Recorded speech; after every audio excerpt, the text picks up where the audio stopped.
Assalamualaikum warahmatullahi wabarakatuh, sahabat semua. Video kali ini aku nak respon pasal kenyataan seekor budak yang mengaku terpaling sunnah. Dia kecam Dr. Kamilin apabila Dr. Kamilin menjawab satu soalan tentang baca Yasin pada malam Jumaat. Soalan ini ditanya oleh Faizal Ismail dalam sebuah podcast yang dikendalikan oleh siaran radio Zayan. Sempat juga budak atau pemilik akaun Facebook yang bernama Kuncu Akhirat ni menuduh Aswaja ni taksub dengan tokoh-tokoh.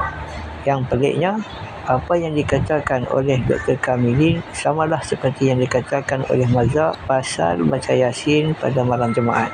Cuma mereka tak kecam Mazhar, tetapi Dr. Kamilin dikecam teruk. Itulah kebodohan makhluk yang mengaku sunnah. Ini sunnah skamer namanya. Jom kita tengok kenyataan Kuncu Akhirat.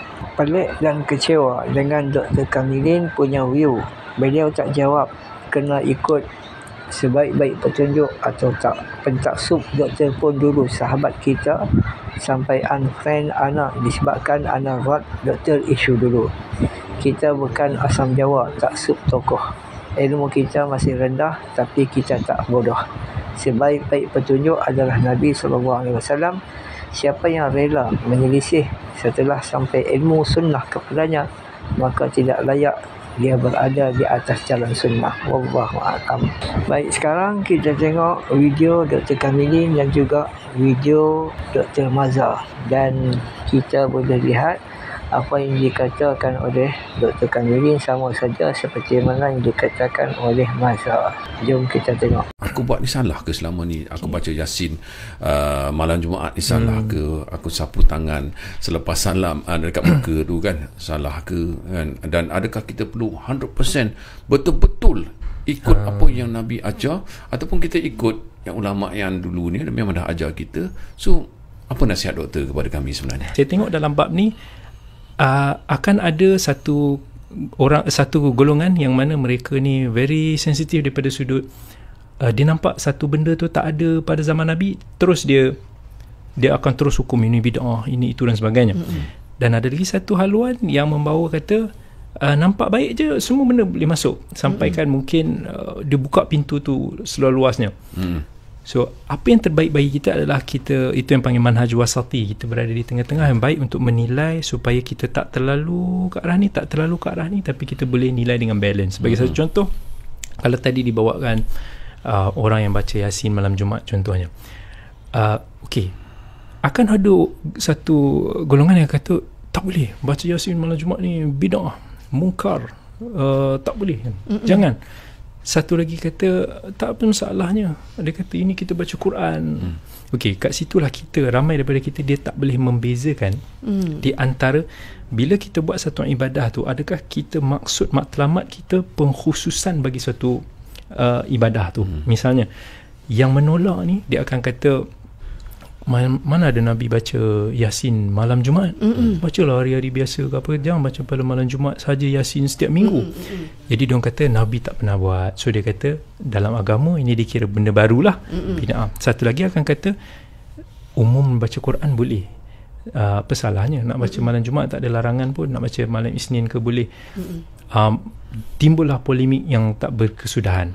Tapi orang hari ni saya tengok dia tak boleh nak membezakan di antara kita mengibadahkan pengkhususan tu ataupun kita wasilah, kita jadikan wasilah untuk mencapai ibadah tu. Sebagai contoh, okay, dalam bab Yasin ni, orang membaca Yasin pada malam Jumaat tu, adakah dia memang dia kata Nabi suruh ada fadilat khusus malam Jumaat ni baca Yasin, ataupun dia punya tujuan, dia kata tak, ini program, inilah masa kita nak surau buat, kita duduk baca ramai-ramai, kalau tak kita tak mengaji Quran, so at least kita baca surah ni.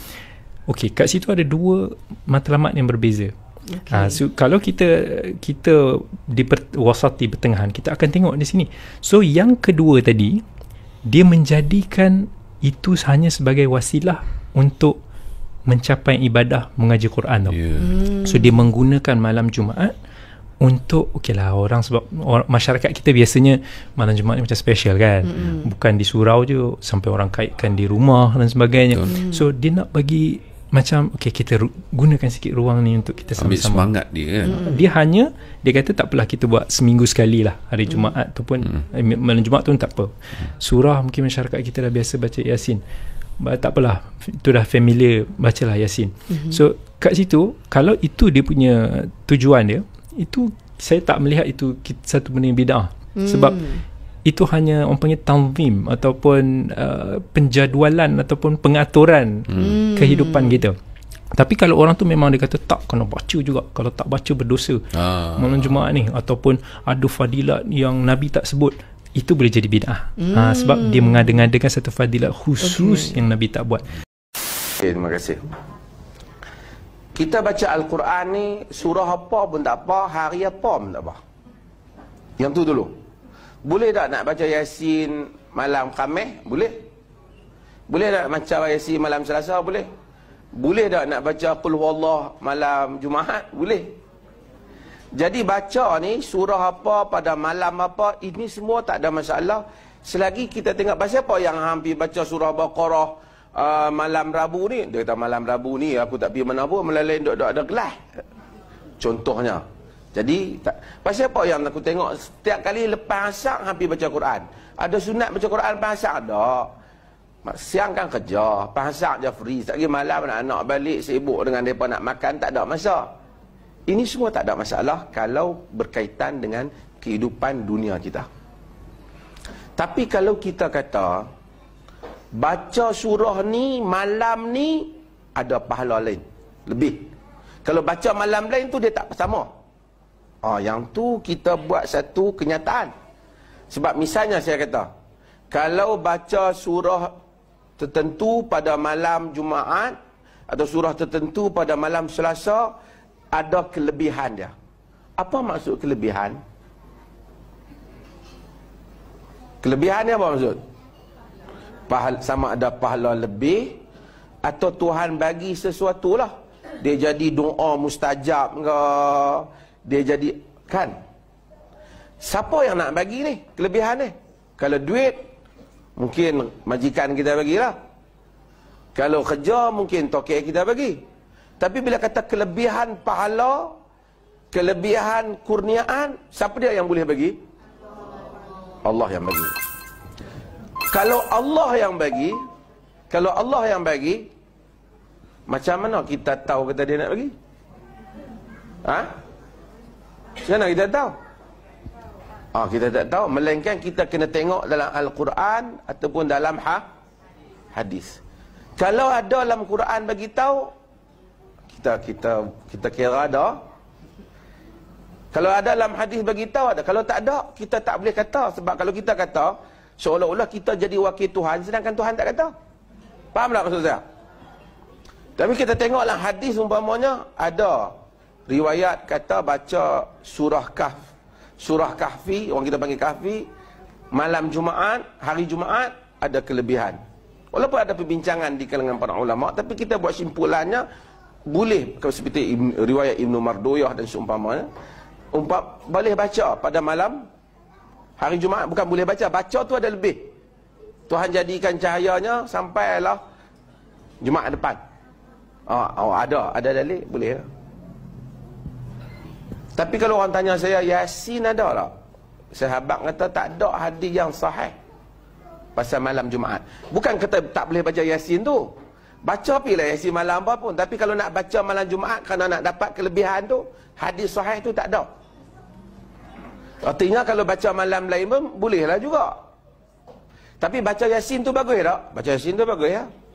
Bukan saja Yasin bagus, surah lain pun bagus. Surah lain pun bagus. Jadi kalau kita nak baca, boleh tak baca malam Jumaat? Boleh.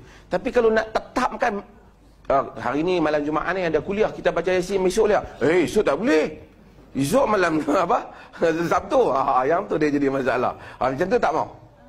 Tapi kalau malam Jumaat ke, malam apa, malam kita lapang kita baca. Tak apa. Kita bacalah. Jadi Nabi SAW larang kita dalam hadis Muslim. Nabi kata, la takhussu lailatal jum'ah bi salatin min bainil layal. Jangan kamu khususkan semayang malam Jumaat dengan satu semayang yang tak ada pada malam-malam lain. Nabi sendiri tak bagi. Jangan kamu khususkan hari Jumaat bisaumin baina ayam. Jangan kamu khususkan malam Jumaat ni, hari Jumaat dengan satu puasa yang tak ada hari lain. Hari Jumaat bagus, tapi puasa hari Jumaat bagus tak? Boleh tak puasa hari Jumaat? Puasa hari Jumaat saja tak bagus, sebab Nabi tak bagi. Tapi kalau fikir hari Jumaat bagus, puasa pun bagus, dua kali bagus lah. Macam mana? Tapi tak bagus. Sebab apa? Sebab Nabi tak mau kita khususkan. Pasal kita salat, kita puasa ikut hak Nabi beritahu. Tapi kalau tanya boleh tak saya nak baca Yasin malam-malam bila yang saya kosong, kadang-kadang malam Jumaat, kadang-kadang boleh. Tapi saya nak tentukan mesti Jumaat. Pasal apa masa Jumaat? Malam lain saya mengaji, malam Jumaat saya tak pergi mana. Tak apa. Kalau malam lain tak dapat kelebihan, malam Jumaat je ada kelebihan. Hak tu nak kena ada bukti. Faham tak maksud saya? Dakwaan tu nak kena ada bukti. Bukan kata boleh tak bagi orang baca Yasin, tak betul tu. Baca lah, baca, tapi jangan mempercayai satu benda yang tidak ada asas yang kukuh. Pasal nak percaya tu nak kena ada bukti. Kalau tidak semua orang, besok orang habaq kata kelebihan malam Selasa pula, kan? Kita tak boleh habaq. Yang boleh habaq hanyalah Allah ataupun Nabi sallallahu alaihi wasallam.